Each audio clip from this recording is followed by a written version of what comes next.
حضور کی آل سے سارے پیار کرنے والے ہیں، سبحان اللہ کا۔ لیکن میں اکثر کہا کرتا ہوں آل رسول کے پیار کا نعرہ لگانا آسان ہے، آل رسول کے رستوں پہ چلنا بڑا مشکل ہے۔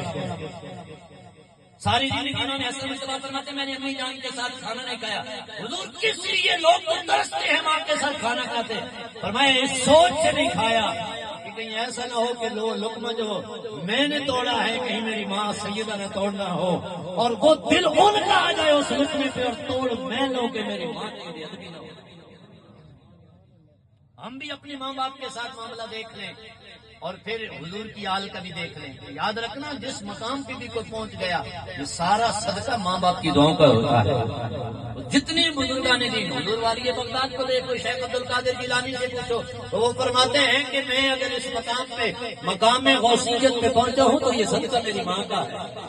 حضرت بابا فرید سے پوچھو تو وہ یہی بتاتے ہیں، حضرت پیر بابا سلطان کو پوچھو تو وہ بھی یہی بتاتے ہیں کہ حضور عارف سلطان العارفین کیسے بن گئے، کہا ساری رات پیالہ پانی کا لے کے ماں کے سرہانے کھڑا رہا، ماں سوتی رہی میں جاگتا رہا، صبح ہوئی ماں نے کہا پتر تو ابھی بھی جاگ رہا ہے۔